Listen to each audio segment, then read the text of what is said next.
Hello friends, नमस्कार। I hope आप fit होंगे एंड फाइन होंगे। फ्रेंड्स, आज मैं एक ट्रिग्नोमेट्री का टॉपिक लेके आया हूँ, ट्रिग्नोमेट्रिक इक्वेशंस। हालांकि ये नया नहीं है, मैं इससे पहले भी एक वीडियो इसके बारे में मैंने बताया है, जिसमें मैंने बताया है कि ट्रिग्नोमेट्रिक इक्वेशंस के दो टाइप के सॉल्यूशंस होते हैं, एक प्रिंसिपल सॉल्यूशन, एक जनरल सॉल्यूशन। प्रिंसिपल सॉल्यूशंस के बारे में आप उस वीडियो को देख सकते हैं, और आज हम बात करेंगे इस वीडियो में जनरल सॉल्यूशंस के बारे में। अब मैं इसके पीछे का मेरा क्या मतलब है इसको बताने का, मैं वो बताऊंगा। जैसे कि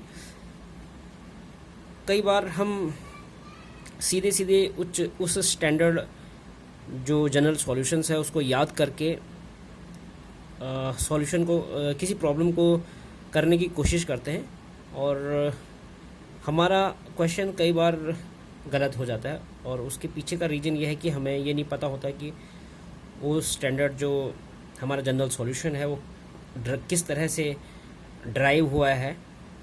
तो मेरा ड्राइव करने का मेन मकसद ये है कि जब भी आप जनरल सॉल्यूशंस को अप्लाई करें तो उसके पीछे का रीजनिंग और लॉजिक आपको पता हो। उसके बाद आप करेंगे तो चांसेस ज़्यादा हो जाते हैं कि आपका जो भी सॉल्यूशन होगा किसी प्रॉब्लम का कि वो ठीक रहेगा। तो आइए फ्रेंड्स, जैसे मैंने टाइप 1 में थ्योरम 1 लिखा है, इफ़ हमारे पास sine x equal to sine y होता है तो उस केस में एक्स और वाई के बीच जो रिलेशन होता है वो किस जनरल सॉल्यूशन से हम फाइंड आउट कर सकते हैं, वो है ये x equal to n pi plus minus 1 की power n into y, where n belongs to set of integers and x and y are any real numbers. तो ये थ्योरम है और इसका प्रूफ है, if sine x equal to sine y then we can write sine x minus sine y equal to zero, right.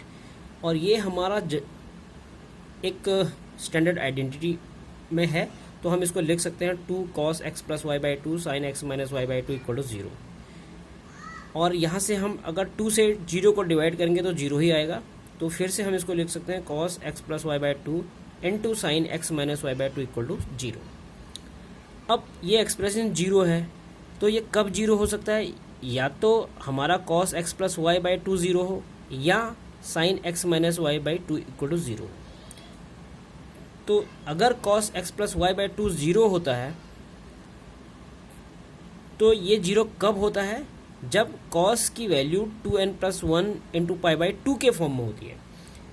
तो इस तरह के एक्सप्रेशन को मैंने एक अपने वीडियो में समझाने की कोशिश भी की है, आप उसको देख सकते हैं, जिसमें मैंने उस वीडियो को यूनिट सर्कल के माध्यम से समझाने की कोशिश की है। तो आप अगर आपको ये समझ नहीं आ रहा तो आप उस वीडियो को देखें तो आपके समझ में आ जाएगा।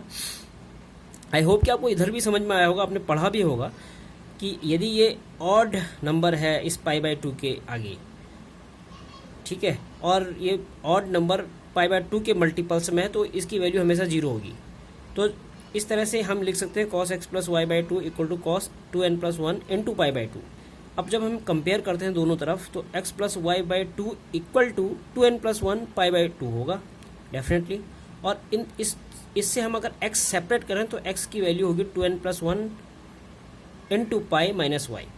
अब इसका जनरल फॉर्म हम लिखें तो x equal to 2n plus 1 into pi plus minus 1 की पावर 2n प्लस 1, राइट।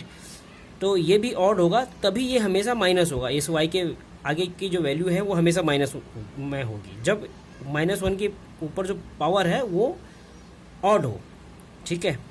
तो इस तरह से हमारा ये जनरल निकला। अब हम दूसरी तरफ देखें, अगर sine x minus y by two equal to 0 हो तो ये 0 कब हो सकता है? जब साइन की वैल्यू n पाई हो, ठीक है। ये भी आप यूनिट सर्कल में देख सकते हैं कि वहाँ भी मैंने एक जनरल एक्सप्रेशन लिखा है इसके बारे में। तो अगर इन दोनों का कंपैरिजन करें फिर से तो x minus y by two equal to होगा n पाई, और जहाँ हम x को अगर सेपरेट करें तो ये आएगा 2n पाई प्लस वाई। और इसको फिर से हम जनरल फॉर्म में लिखें तो x equal to 2n pi plus minus 1 की पावर 2n, जहाँ n वही सेट ऑफ इंटीजर्स है। तो n की किसी भी वैल्यू के लिए ये हमेशा प्लस होगा, क्योंकि मैं -1 की वैल्यू अगर 2 इंटू एन की जगह मैं 1 रखूँगा तो ये 2 आ जाएगा। तो -1 इंटू -1 प्लस हो जाएगा, तो हमेशा इसकी वैल्यू क्या होगी, प्लस।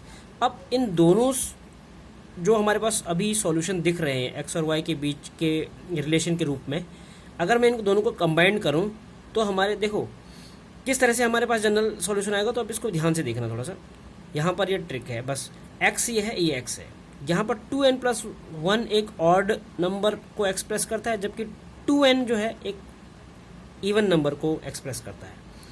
अब इन दोनों का मिला जुला लिखना है मुझे, यानी कि जैसे हम नंबर लिखते हैं 1 2 3 4 5 6, इसमें सारे मिक्स हैं, ऑड नंबर भी है और इवन नंबर भी है।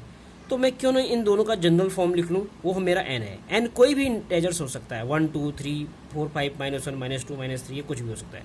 तो मैंने जनरल फॉर्म लिख दिया n पाई। वो ये n 2n+1 के लिए भी आ गया और 2n के लिए भी आ गया। किसी एक का नहीं है, दोनों का है, मतलब general form n pi plus -1 की पावर n, और यही जनरल फॉर्म मैंने ऊपर लिख दिया। अब ये n जैसा जैसा होगा, ये ऑड होगा तो ये माइनस में वैल्यू आएगी, और ये अगर इवन हुआ तो प्लस में वैल्यू आएगी, और इनटू y जो है वो उसको मैंने एज इट इज़ लिख लिया है।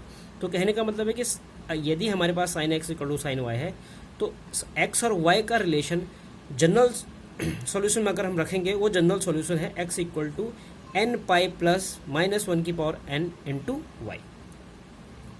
ठीक है फ्रेंड्स, आइए नेक्स्ट थ्योरम की तरफ चलते हैं।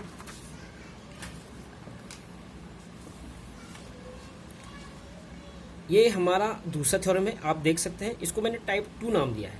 यह है cos x = cos y, और इसमें हमने प्रूफ करना है x = 2n pi plus minus y, यानी कि इस x और y के बीच रिलेशन जो है इस जनरल सॉल्यूशंस के थ्रू है, और n वही हमारा सेट ऑफ इंटेजर्स है, और x y any real numbers हो सकते हैं यहाँ पर।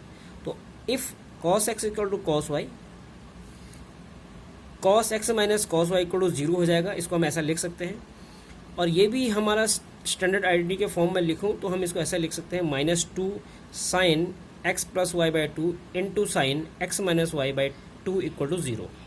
अब इस -2 से अगर हम 0 को डिवाइड करें तो वो 0 हो जाएगा, तो हम इसको लिख सकते हैं sin x + y/2 into sin x - y/2 = 0। ठीक है, अब ये एक्सप्रेशन 0 कब होगा, या तो हमारा sin x + y/2 0 होगा, या sin x - y/2 0 होगा। ठीक है, तो यदि हमारा sin x + y/2 0 हुआ तो तब क्या होगा, अगर हमारा ये 0 होता है तो ये 0 कब होगा, ये 0 तब होगा जब साइन का जो एंगल है वो n पाई हो, यानी कि वो n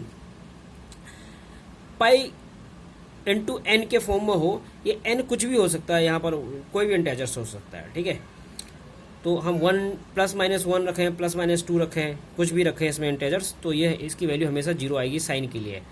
तो जब इसकी वैल्यू 0 आएगी तो हम दोनों का कंपेयर करेंगे, तो कंपेयर करेंगे तो x + y/2 को हम लिख सकते हैं n पाई, और जहाँ x को अगर हम सेपरेट करें तो इसकी वैल्यू हम लिख सकते हैं 2n पाई - y। ठीक है फ्रेंड्स, और दूसरी तरफ अगर हम रखते हैं sin x - y/2 = 0, तो ये 0 कब होगा, सेम केस जब sin n पाई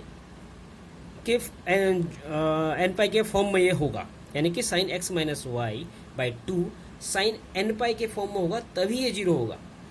ठीक है, तो जब यहाँ से हम दोनों का कंपेयर करेंगे तो x - y/2 = होगा n पाई के, और यहाँ से हम x को सेपरेट करें तो x की वैल्यू होगी 2n पाई प्लस y। अब हम इस दोनों को कंपेयर करें, x = 2n pi minus y को और x = 2n pi plus y को, तो यहाँ आप देख सकते हैं कि दोनों सेम है 2n पाई। तो यहाँ पर हमें कुछ ज़्यादा नहीं चेंज करना है, तो 2n pi as it is हम रख देंगे। यहाँ पर ये माइनस है, ये प्लस है, तो इसको प्लस माइनस y है, तो हम दोनों इंक्लूड कर देंगे sine plus minus into y. तो ये ही आ गया हमारा जनरल फॉर्म, यानी कि cos x = cos y जब दिया हो हमारा ट्रिग्नोमेट्रिक इक्वेशंस में, तो उसका जनरल सॉल्यूशन जब हम अप्लाई करेंगे तो हम ये वाला जनरल सॉल्यूशन अप्लाई करेंगे। ठीक है फ्रेंड्स, आइए हम तीसरा थ्योरम देखते हैं इसका, जो इसका लास्ट थ्योरम होगा। इसको मैंने टाइप 3 नाम दिया हुआ है। इसमें है कि अगर tan x = tan y हो, it implies x = n pi plus y where n belongs to set of integers, और x and y are not odd multiples of पाई/2। यहाँ पर ध्यान रखना x and y are not odd multiples of 5/2 because मैंने उसके नीचे एक ब्लैक पेन से लिखा है 10x and 10y are not defined for odd multiples of 5/2। वो डिफाइंड नहीं हो सकते हैं, आप जानते हैं इसके बारे में। तो अगर आपको ये चीज़ नहीं पता है तो ये क्यों नहीं पता है, क्योंकि उस जो हमारा ऑड के लिए ऑड मल्टीपल ऑफ 5/2 होता है उसका कोई सॉल्यूशन नहीं होता है या वो अनडिफाइंड है, इसलिए उसके लिए हम कोई सॉल्यूशन जनरल सॉल्यूशन इसमें ड्राइव नहीं करते हैं। तो आइए इसको किस तरह प्रूफ करते हैं। जैसे 10x इक्वल टू 10y है तो हम इसको इस तरह भी लिख सकते हैं 10x minus 10y equal to 0। ठीक है, और हम जानते हैं 10x को हम sin x by cos x भी लिख सकते हैं और 10y को हम sin y by cos y भी लिख सकते हैं, जैसा आप इसमें देख सकते हैं। इस तरह से मैंने दोनों को एक्सप्रेशन को और सिंप्लीफाई करने की कोशिश की है। तो मेरा आया sin x into cos y minus sine y into cos x upon cos y equal to 0। अब ये नीचे वाला जो डेनोमिनेटर में जो आपका एक्सप्रेशन है उसको मैंने 0 से मल्टीप्लाई किया तो वो 0 हो जाएगा और रेस्ट जो न्यूमरेटर हुआ वो 0 के इक्वल हो जाएगा। अब ये 0 के इक्वल हो जाएगा, बट ये हमारा 0 से इधर जो एक्सप्रेशन है ये हमारा फिर से एक स्टैंडर्ड आइडेंटिटी के फॉर्म में है, तो हम इसको लिख सकते हैं साइन एक्स माइनस वाई, क्योंकि ये sine x minus y equal to ये वाला इसका लेफ्ट साइड वाला एक्सप्रेशन आ जाता है। तो sine x minus y equal to 0 हो गया। और ये 0 कब होगा, एक्स माइनस वाई 0 कब होगा, जब साइन की वैल्यू साइन की जो एक्स जो यहाँ पर एंगल है वो वैल्यू उसका जनरल फॉर्म जो है एन पाई होगा तो ही वो 0 आएगा। तो यहाँ पर हम लिख सकते हैं sine x minus y equal to sine n pi, और इन दोनों को हम कंपेयर करें तो हम एक्स माइनस वाई की वैल्यू लिख सकते हैं एन पाई। तो यहाँ से हम x को फिर से सेपरेट करें तो x की वैल्यू हम लिख सकते हैं एन पाई प्लस वाई, जहाँ n फिर से वही सेट ऑफ इंटीजर्स है और n सॉरी और x और y आपके रियल नंबर्स हैं। तो इस तरह से 3 इम्पॉर्टेंट थ्योरम मैंने दिए हैं जो आपको क्लास 11th के जो ट्रिग्नोमेट्रिक इक्वेशंस हैं उनके जनरल सॉल्यूशन को फाइंड आउट करने में मदद करेंगे। ठीक है फ्रेंड्स, तो आई होप कि आपको ये पसंद आए होंगे, और अगर कोई डाउट है तो आप इस कमेंट बॉक्स में लिख सकते हैं ताकि मुझे भी आपको बताने में अगर कुछ भी मुझे इम्प्रूव करना पड़े तो मैं इम्प्रूव करके आपको एक बार फिर से इसके बारे में बता सकूं। Thank you for watching this video.